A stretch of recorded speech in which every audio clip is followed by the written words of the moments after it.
Բժիշկ Ավետիսյան, այսօր շատ տարածված խնդրի մասին ենք խոսելու, թութքի մասին։ Կասեք այն ինչ էր ինձ ներկայացնում եւ ինչու է այն շատ տարածված այսօր։ Թութքը որպես այդպիսին հիվանդություն չէ, այդ թութքային հիվանդություն կա առանձին, տարանջատ ենք, թութքը ինքը բնականon պետք է լինի երակային խրթեր, նորմալ չափերի, որպեսզի ապահովի հետանցքի հերմետիկությունը։ Երբ որ արդեն առաջանում է երակային պատերի վարիկոզ փոփոխություն, այդ ժամանակ առաջանում է թութքային հիվանդություն։ Տարածվածությունն էլ կախված է արդեն սննդամթերքի գնալով վատացումից որակական եւ նստակյաց կյանքի տարածումով, ինչպես նաեւ ֆիզիկական աշխատանքի անհամաչափ ծանրությունից։ Իսկ որոնք են այն հիմնական նշանները, որ մարդկանց կարող է հուշել, որ կա նման խնդիր եւ դիմեն համապատասխան բժշկի։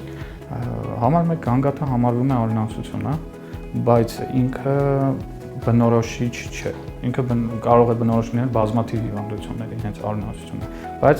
կարող է սկսի այդպես։ Կարող է սկսել որպես օտար մարմին զգացողություն, ինչ որ կիսատ գաղազատման զգացողություն, շոշափվում է ավելորդություն, դա քրոնիկ թութքի մասին է խոսքը, իսկ սուր թութքը նույն ինքը կարող լինի երկու տեսակի՝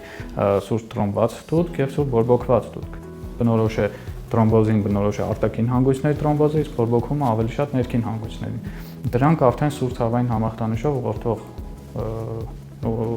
գանգատներ են։ Նշեցիք, որ տղամարդկանց մոտ կրկնակի անգամ ավելի շատ է տարածված, իսկ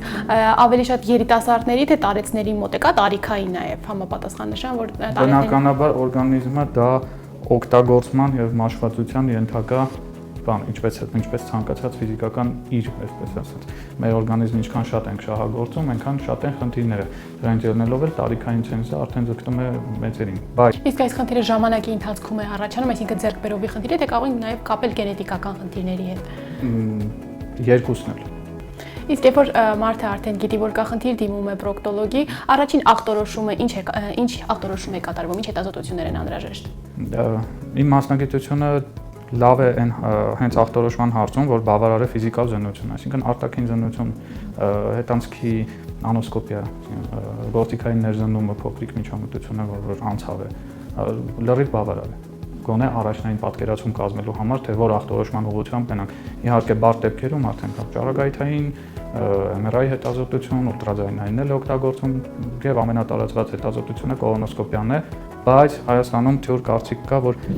հենց հետանցքի ինչ որ խնդրի դեպքում արտադիր կոլոնոսկոպիա պետք է։ Չէ, կա սկրինինգային ծրագիր, որ 45 անց մարդկանց խորհուրդ է տրվում, քանի որ արդեն թութք, եթե կա թութք, պլանային նաև կատարել կոլոնոսկոպիա, բացառելու համար բազմաթիվ ուրիշ խնդիրներ։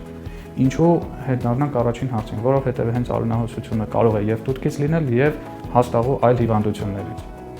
Կարելի է բաց թողնել բանալին ինչ որ ուղղություն։ Իսկ երբ որ կատարվում է արդեն այդ հետազոտությունը, պարզվում է միայն վիրահատական, թե նաև դեղորայքային բուժում հնարավոր է լինի։ Կոլոնոսկոպիան չի պարզում դա բժշկի ֆիզիկալ զննությունը բավարար է, որպեսզի հասկանանք վիրահատական մեթոդ է, թե դեղորայքային կամ փոքր ինվազիվ միջամտությունները հնարավոր են։ Թութքի դեպքում այնտեղ կա կապանային ապարատ, որը որ ցանցի պես այդ երակային համակարգը պահում է աղիքի պատին։ Երբ որ այդ ցանցը արդեն վնասվում է, պարքսի կապան է կոչվում, այլ արդեն թութքային հանգույցների արտանկումը դառնում է անխուսափելի։ Այդ ժամանակ դեղորայքային բուժումը դառնում է անիմաստ։ Կարելի է ժամանակավոր բորբոքումը հանել, տրոմբոզը ինչ որ չափով մեղմացնել, եթե շատ տարածված կամ մեծ չի կամ շուտված չի, տրոմբոզը սուրը նոր է սկսել, կամ արյունահոսությունը դադարեցնել դեղորայքով ինչ որ X ժամանակով, բայց եթե արդեն կա 3-րդ, 4-րդ աստիճանի արտանկող խանգույցներ, պետք է արդեն վիրահատական կամ փոքր միջամտական միջոցառումներ կազմակերպել։ Իսկ երբ որ խոսում էինք բարդությունների մասին եւ ասացիք կանդրադառնանք, ամենաշատը հենց մեծ դիտողներին եւ հիվանդներին դա է հետաքրքրում, վիրահատությունից հետո ինչ բարդություններ կարող են առաջանալ։ Իմ խորհուրդները տարբերվում են այլ մասնագետների խորհուրդներից, օրինակ ես դիետա խորհուրդ չեմ տալիս։ Բացառությունակցություն եւ ալկոհոլը։ Հետ վիրահատական շրջանում ոչ մի դիետա չեմ կիրառում, որպեսզի վերքերը եւ հետանցքը հարմարվեն ամենօրյա կղազատման ճիշտ ծավալով, ճիշտ չափերի եւ ձևավորվի նորմալ աղիք։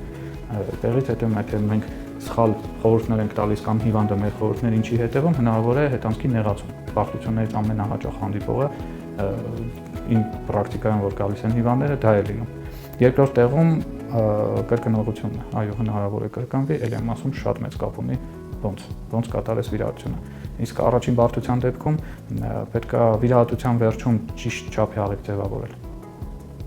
Թյուր կարծիք կա, որ դե կբացվի, դե կարելի է ուժավորել, բացել աղիքը չէ։ Ի սկզբանե պետք է ճիշտ չափերի ձևավորել աղիքը, որ հիվանդը չտարապի։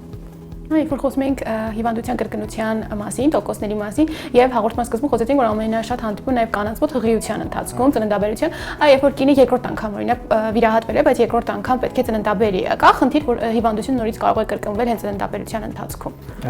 Սկզբից էլի խոսենք ստատիստիկայից։ Հայաստանում կատարվել է հետազոտություն իմ ուսուցչի կողմից, որ հիմք է ընդունվել թե հայաստանյան տվյալները, թե արտասահմանյան հետազոտությունների տվյալները,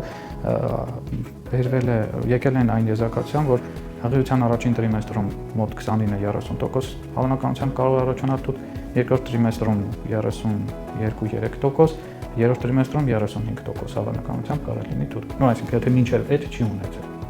Եվ ծննդալուծման պահին սարսափելի թիվը 51%։ Բայց ասեմ մի հատ շատ կարևոր բան, ես երկու ծննդատների խորհրդատու եմ, շատ ապագա մայրիկներ ասում են, արդյոք դա ցուցում է կեսարյան հատման, ոչ, բացառվում է թուղթը, ցուցում չէ։ Ավելի լավ է հղիության ընթացքում փոքրիկ միջամտություն անել, որ երեխային անվնաս է դու կնակ բնական ծննդաբերության, քան դա համարվի ցուցում կեսարյան հատման։ Ինչ վերաբերում է վիրահատությանը, ելի վերադառնում ենք, եթե չկա երակային խուրձը, 6 հանգույցներից ոչ մեկը մնացորդ չունի, ուզում է 5 անգամ ծննդաբեր, որտեղից պետք է դուք առաջանա։ Ճիշտ վիրահատվելու դեպքում ինչ-որ միկրո